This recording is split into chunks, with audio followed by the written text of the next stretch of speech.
You're listening to Brandon Sports Talk, interviewing professional athletes and Paralympians and Olympians. And now for your professional athlete interview and your host, Brandon P.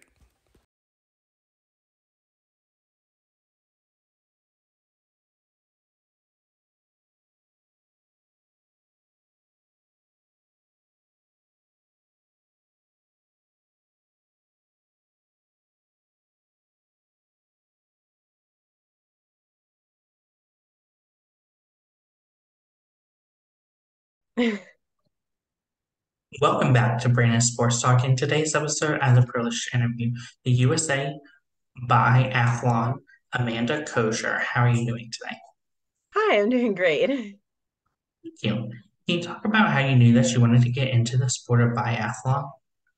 Yeah, so I actually kind of stumbled into biathlon in a two-step process. So biathlon is a sport that combines cross-country skiing and rifle shooting. And when I was in seventh grade, I originally intended to join my school's alpine ski team instead of Nordic. But the way my school worked, we had like a winter sports meeting in the fall to like meet the coaches and meet the other seniors or captains or whoever. And I accidentally went to the wrong meeting. So then I ended up in Nordic skiing instead of alpine skiing, which, if you know anything about Nordic skiing, there's no chairlifts. So that was a bit of a surprise when we got on snow. But I stuck with it, had a lot of fun. And then by my freshman year of high school, my club team coach for Nordic skiing was also the regional development coordinator for biathlon at the time for the Midwest. And he encouraged my team to come out and do a novice race, which I did. And I think I was terrible at it, but I had a lot of fun. And I grew up shooting, so it was a little bit natural to me and really enjoyed it and just kept going. And here we are more than 10 years later. It's been a bit of a wild ride. What was that like, obviously, getting to compete in college for the Michigan Tech? Yeah, so it was kind of goofy. I signed with Michigan Tech originally because the coach, when I was looking at schools, had said, if you want to go do international racing, like, I don't care if it's biathlon, I don't care if it's Nordic combined, like, go do it. That looks great for Michigan Tech. So I raced most of my freshman season, not at all for Michigan Tech, but rather for Team USA and Junior Worlds and Junior IBU Cups and such like that. But then after my freshman year, that coach left and we got new coaches who wanted me to focus on Nordic skiing. And at the time, I'm not gonna lie, I was pretty upset about it because I had qualified to go race in Estonia, a country I still haven't been to, and like a bunch of this racing that I thought was way more exciting because it was international. But I think in hindsight, I spent the next 3 years focusing exclusively on Nordic skiing, which I think helped when I graduated to be able to jump into biathlon at a much higher ski speed than I had been racing when I was in high school because I'd had that focus time and also got my degrees out of the way. So definitely good purpose, but a little bit hard to maintain the sport of biathlon at Michigan Tech because I was racing so much for Nordic skiing. While at Michigan Tech, what was it like being a four-time NCAA champion?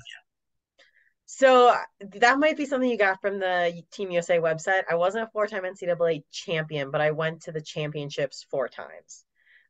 So I qualified 3 years in Nordic skiing and then another year in cross country running, which is super fun. Michigan Tech does a kind of an odd program where all the Nordic skiers, at least during my time at Tech, it's changed now, but we were all dual sport athletes. So we all raced cross country and then we all raced Nordic skiing in the winter.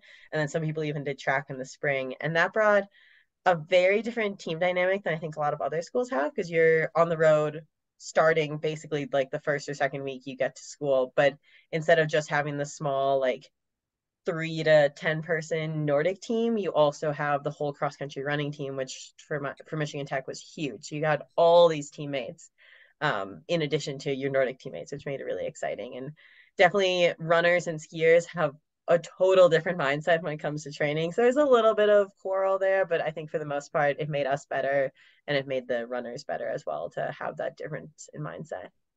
Of course, while in college, what was that like racing for Team USA and competing as a Team USA athlete? So I only did that my freshman year for biathlon, and then my senior year, both myself and my teammate Sarah Goebel competed at U23 World Championships in Oberwiesenthal. And both of those, totally different experiences. So as a junior, I was like kind of off doing my own thing. And I think people kind of knew, but I was a freshman, so I hadn't established the relationships with professors and like a super solid social network. So I'd only been there for a couple months. So it was fun, but I felt like that was something I'm more connected with my family and friends from high school.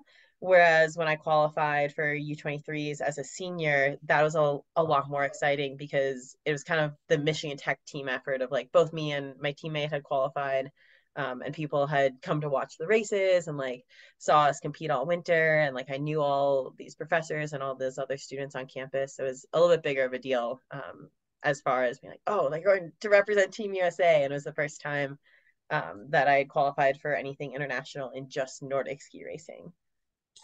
Of course, for my listeners that don't know about the sport of biathlon, what is it and how do you compete in it? Yeah, so it's a kind of goofy sport. Like I mentioned earlier, it's a combination of cross country skiing and rifle shooting. So no chairlifts, you go up and downhill for the skiing, and there's a handful of different race formats. Either you shoot 2 times or 4 times in one race, and then skiing either 3 or 5 laps respectively. And there's also penalty laps. So for each of your shooting stages, you have 5 targets. And then for each miss you have on those targets, you have a penalty lap, or in some of the races, there's a time penalty as well. So it's a combination of your total time, including your shooting. The clock doesn't stop when you shoot. And then that additional penalty, either extra ski distance or extra ski time. And then it's a race against the clock in some races, and then sometimes it's a head-to-head mass start style race. So you're literally racing against the people standing right next to you. I can go into more detail if you want, but it might be best to like look up a YouTube video, or there's a bunch of what is biathlon pages out there on the internet. How was it like, obviously, getting to represent Team USA and making that team? Uh, it's it's been a lot. Like I'm having a hard time answering the question because it's been different every time. I've been on some version, either junior or most recently the IBU Cup, or Youth Olympic Games. In some level, it's been different. Like that first time, I was like, oh my goodness, this is amazing. Like my mom threw a party, she was so proud, like super super exciting. And I don't want to say that's gone away because it is still an exciting thing to do. And being able to fly to, we usually meet in Munich or meet in some international hub and like meet up with all your teammates and be like, wow, like we're doing this. Or especially like relay days when you get to be a team, that's still so so so exciting. But more recently, it's almost like it's not, I was, it's so hard to describe. It's not like I'm representing Team USA because I know everyone I'm racing with, so it's like, oh, I just get to qualify with these friends that are racing, and we get to go race in this other country and like see the people that we met last year on the IBU Cup or on the junior cups or whatnot. So it's been a whole spectrum of things, but for the most part, super exciting. What was that experience like when you were a youth and you were racing for Team USA in that Youth Olympics? The Youth Olympics was awesome. That's been the only time that I've raced an event that's multi-sport. And I actually, me and the other biathlete were rooming with the 2 women representing Team USA for curling. Totally random sport, like had never seen a curling ring before. I learned so much with that. And then being able to interact with the other teams from totally different sports, like skeleton or luge or even hockey, like things that I just don't do because I'm training for my sport and don't have time for. So I think that was the big takeaway from Youth Olympics. Like, yeah, we raced in Lillehammer, which is an awesome venue and like super historic, and obviously Norway is like the haven for Nordic skiing and biathlon. But being able to interact with all the other countries with different sports was kind of the big one. Of course, in 2015, what was that like competing in that Youth World Championship? 2015 was, I think, my first international experience. So that would have been Belarus. And that I remember being very eye-opening of like, I've never had fans before. Like biathlon in the US, you go and like maybe your mom is there and your teammates' mom and dad are there, but like that's it. But Belarus actually had fans, and compared to other venues I've been to since, like very minimal, but still there's people who wanted to watch Biathlon.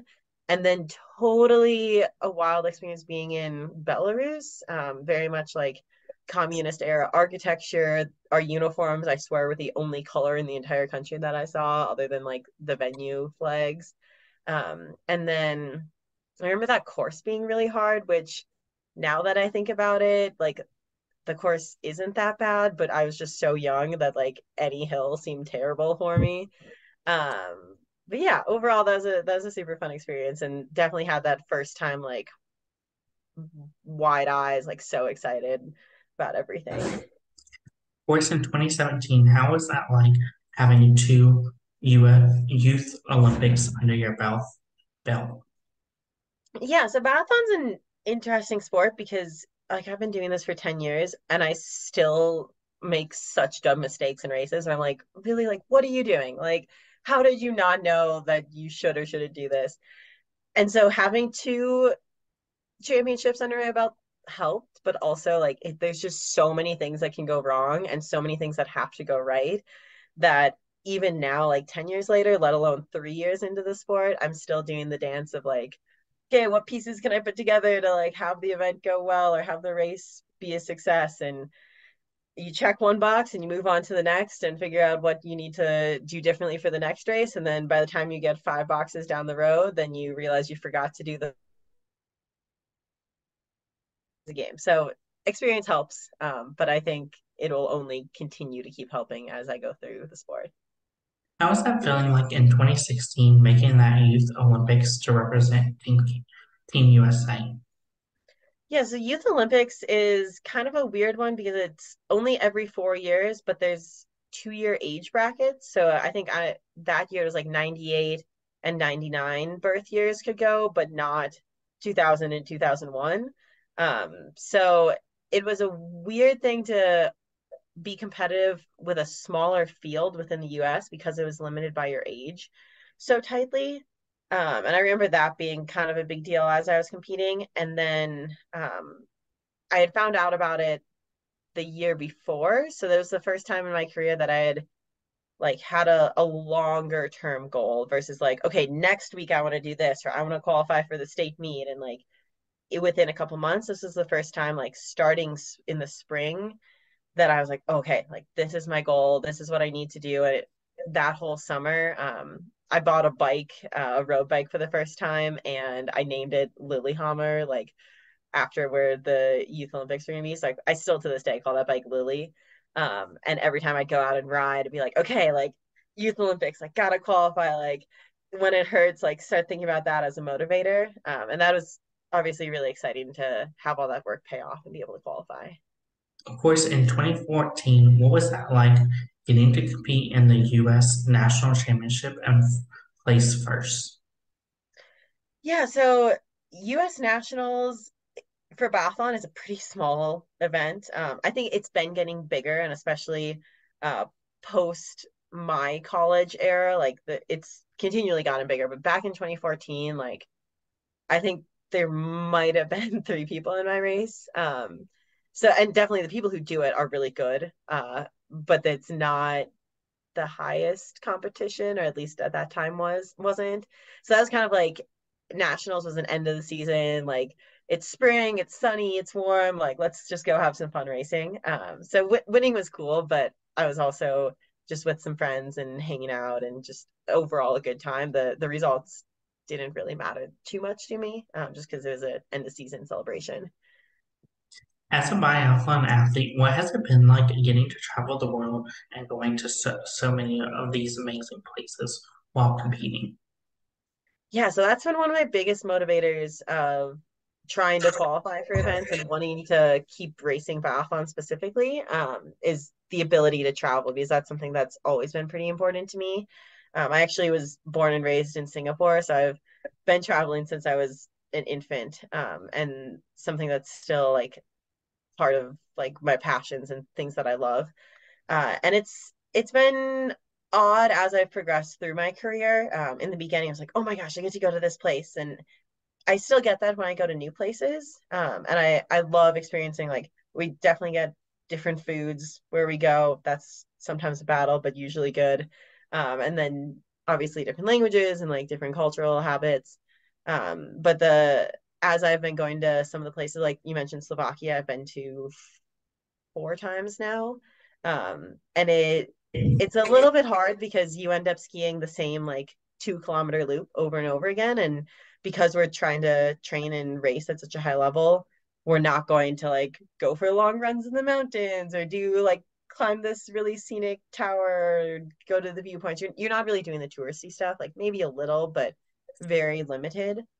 So it's opened up my eyes to places that I want to go back to, I would say is the biggest thing.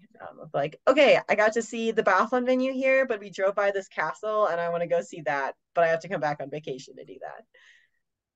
What was that like getting to go to Slovakia and Czech Republic and getting to race in those countries? Yeah, so like I mentioned, it's so exciting the first time because you're like, else would I go to Slovakia? Like I've never considered that even as like a holiday. But now that I've been, it's super interesting, just the different cultures, and I could go on and on and on. But you also mentioned Czech Republic, which I will have to say is one of my favorite venues because of the fans.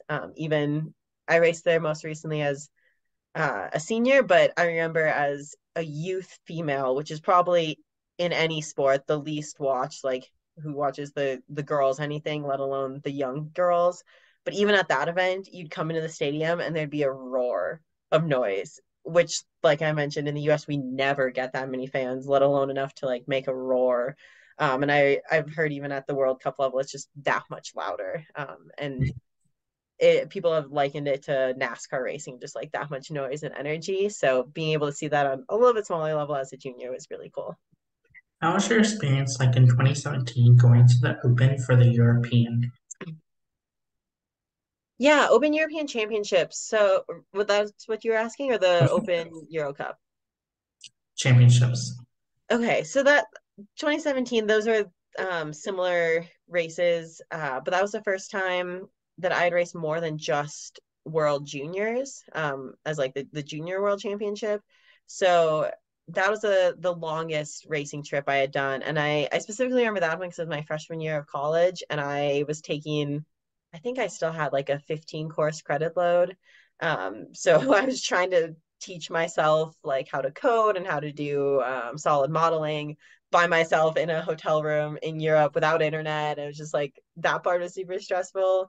And then I go out and ski and just enjoy racing and like having fun with teammates and getting to see new places. So overall, like kind of chaotic, but super fun. What were some of the things that you did from 2018 to then when you got to compete in 2022 at the European World? Yeah, so that was a kind of awkward break for me in my biathlon journey when I was just racing Nordic skiing. So I competed at Michigan Tech during that time, and like we talked about earlier, had 3 Nordic NCAA championships, or I guess 2.5 because one got canceled because of halfway through because of COVID, and then the cross country running. And in that meantime, also got a degree in biomedical engineering and a master's in mechanical engineering. And during that, my grad school year, so I did a 1 year accelerated master's. That was kind of my transition year. So I'd run out of NCAA eligibility. I could no longer compete in Nordic skiing for Michigan Tech. But I knew I wanted to race, but I also had some scholarships to get this grad degree. So I stayed 1 more year at Michigan Tech. And this was the first kind of like COVID season. So I was splitting my time between doing school at Michigan Tech, and then I'd come out to Bozeman, Montana, where I'm at now, and started racing for Crosscut Mountain Sports Center that year. And I did some racing, but with COVID, I ended up not really doing. I didn't do anything international that year. I did some biathlon races, some Nordic races, a couple citizen races. Pretty mellow season overall, and was focusing more on training. And then that following season, I didn't qualify for period one of the IBU Cup. But then in December, had really good qualification races and qualified to race at Olympic trials and period two and period three of the IBU Cup.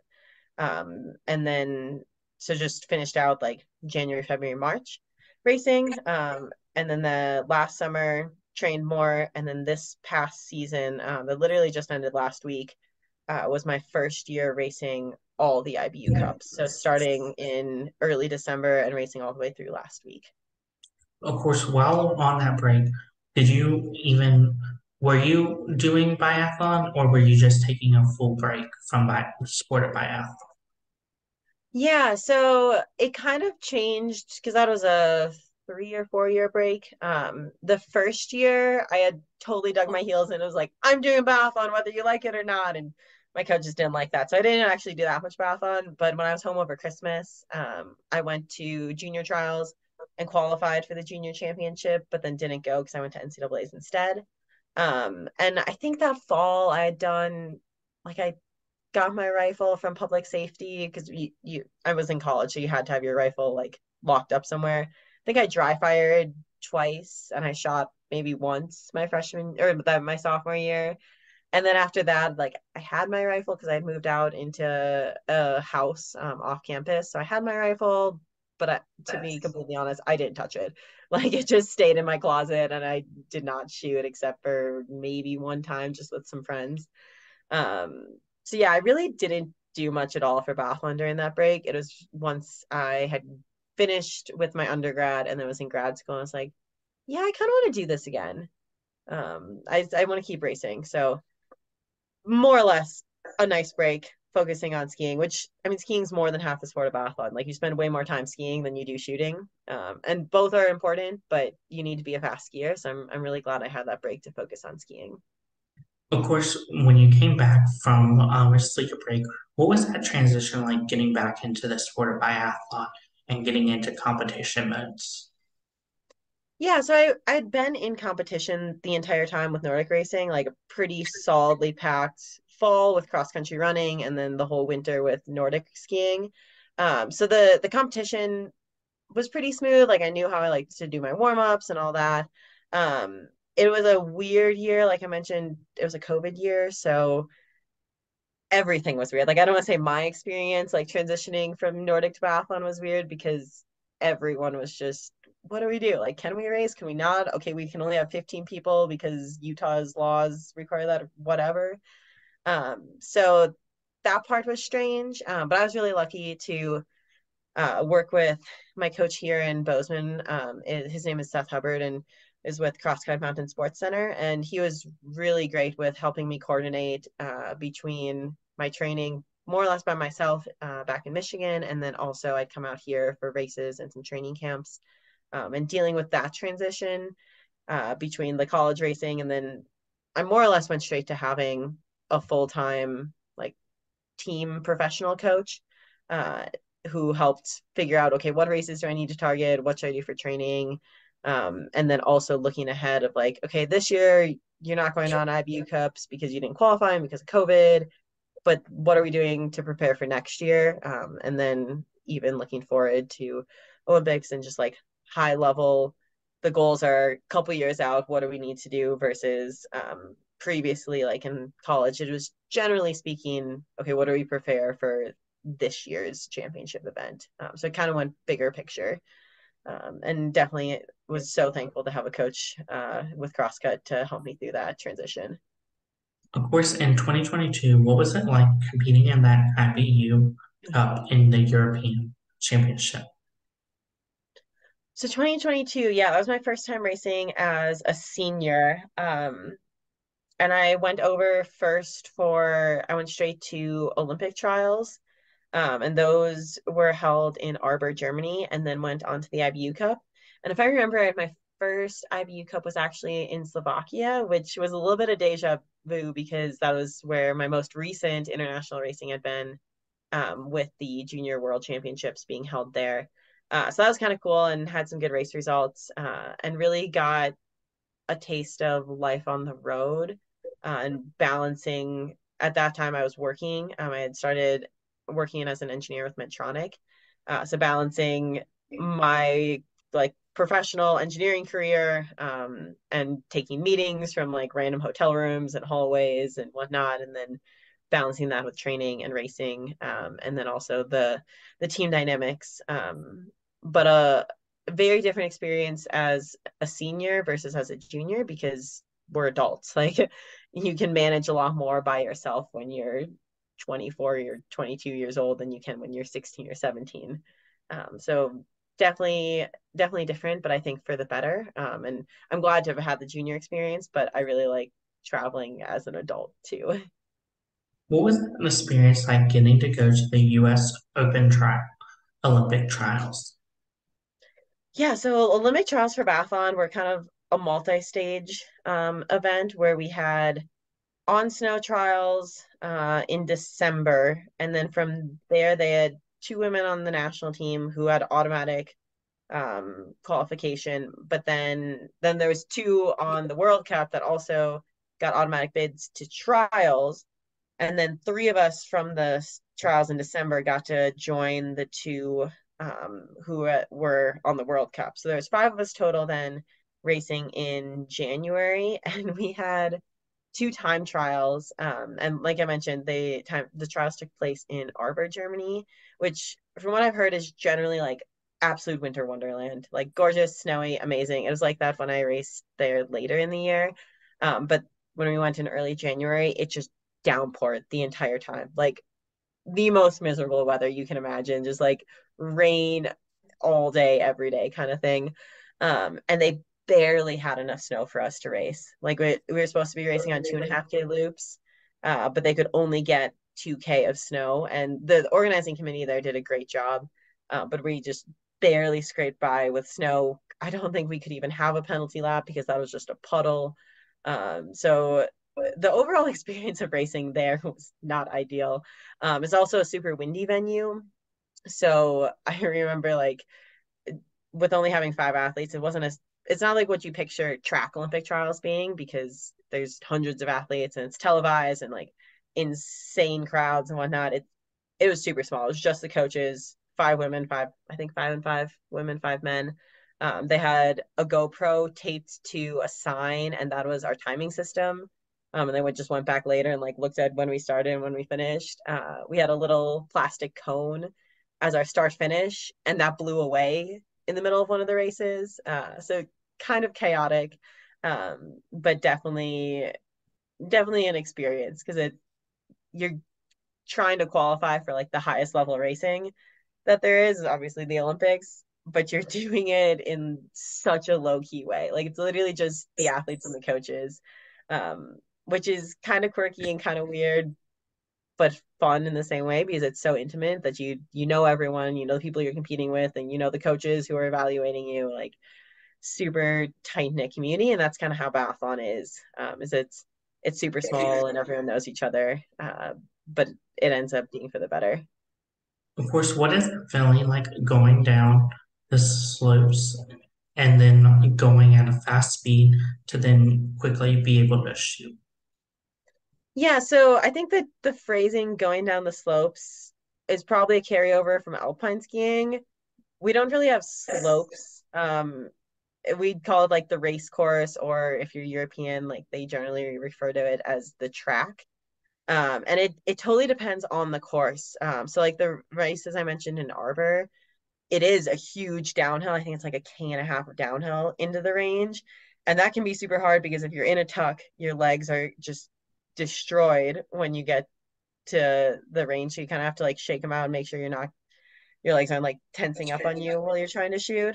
But then there's other courses like I raced in Idre, Sweden, this December, and that's like close to a kilometer of uphill coming into the range. So you're completely exhausted, but for a different reason. Your heart rate's so much higher than if it was a downhill range approach, but you're also tired. But it takes a lot of practice. And like I mentioned earlier, um, I've had 10 years of experience now in biathlon racing, and I still feel like I don't know what I'm doing because there's just so much to learn. And it's a fine line of with the uphill range approach, you want to go as fast as you can, but you also want to hit as many targets as you can. And sometimes you do it and you nail it and you like cleanings when you hit all five targets. You clean and you get out in like 25 seconds and it's awesome. And then sometimes you just push it a little bit too far and you get in the mat and you're like, oh shoot, I can't hit anything right now. So either you don't hit anything and you get out quickly, or you like try to breathe and take your time, and then you have a super long range time. So it's a balance, and that's probably the hardest bit about biathlon is like how fast can I ski while still hitting targets in a reasonable amount of time. Of course, what has that been like? Obviously, going down the racetrack and then going to where you can lay down to shoot and then have to quickly stand up to then shoot again. To be honest, I don't even consider it because that's the sport, like in a nutshell. And in the spring and summer, we do a lot of dry land training where you're just in and out of position over and over again. So I could do it in my sleep. Like I don't even think about it. I'm just like, okay, I'm shooting. Like it's all automatic. I can take my rifle off with my eyes closed, like get into position. Everything just kind of happens, and it's yeah, not even really a factor. You generally you'll have other focuses or other targets to keep your brain under control when you're racing. So my big one early in the year was focusing on centering my sights on the target and like really making sure that that's like perfectly centered. And then later this season, my focus was on like breath control of like making sure my exhale is to the same spots, my sights line up correctly on the targets. And that'll be different for everyone and practically every race that people have different focuses. But it's more or less the process is automatic, but then within the process, like actually taking the shots is a little bit trickier. What does your game day routine and rituals look like? Oh, I could go on for hours with that. That's been an evolution. I used to kind of just show up, ski a little bit, and then go for it. But my like game day rituals start even the night or 2 nights before, with making sure I'm eating enough, and like getting the right fueling in my body as well as getting enough sleep. So I'm totally a morning person. I love going to bed super early, especially before races. I'll like go to bed as soon as I can and then make sure I give myself time to sleep. And then on race day, I'll typically, again, make sure I'm fueled. So have a good breakfast, or if it's an afternoon race, like breakfast and lunch. Start hydrating right away in the morning. I like to race with a little bit of caffeine. So I have coffee, maybe a little bit extra coffee if I'm jet lagged or whatnot. And then pack my bag. I do typically pack my bag the night before and like lay out the layers that I'm gonna wear of like, okay, it's supposed to be 15 degrees, so I'm gonna wear this space layer and like this pair of gloves and whatnot and have that all set and make so I don't have to think about it before the race. It's just like, okay, this is what I'm doing. And then my warm-up routine, if I have an afternoon race, I'll do a little jog and like mobility in the morning, get my body loosened up a bit. And then in the afternoon, for my pre race, I'll do ideally like at least 10, if not 20 minutes of just easy skiing. And then start my zero process, which is where you get your rifle sighted in for the targets and that specific range. And then give myself usually like 15 to 20 minutes. And within that block, I'll do 5 minutes at level 3, which is like a uncomfy, comfy sort of speed where you're like, you can maintain it. It's not like super painful, but you're moving well. And then I'll do a couple blocks, like 2 by 2 minutes or 2 by a minute and a half, depends on the terrain of like race pace or a little bit harder. And then a couple speeds and go to the start. What is it like, obviously, getting to compete against some of those people that have made the national team and the Olympic team? It's awesome. It's it makes you realize how far you have to go, but that's a good thing. I think, especially on the international races, when you have a lot of movement between the World Cup and the IBU Cup, you get so many different people. You're like, wait, that person just medaled. They're like, they were just on the World Cup. They just had a top 30. Like, what? And they ski by you. And it's like, oh, it gets so much faster. But it's also super exciting. It's like, wow, like they can do it. I can do that too. Like, it's definitely a difference between the top World Cup athletes and like middle of the pack IBU Cup, but it's like close enough you can touch kind of thing, or like you can almost taste it. And that's super motivating. And then being able to train with some of those people, especially in the US, is really good for the sport overall, to be able to both from World Cup athletes down to where I'm at on the IBU Cup, and then as well, like IBU Cup athletes trying to train with even younger athletes. Definitely a lot of room for growth and learning from each other and pushing each other. Who are some of those people that you look up to on the U.S. biathlon team? I mean, everyone.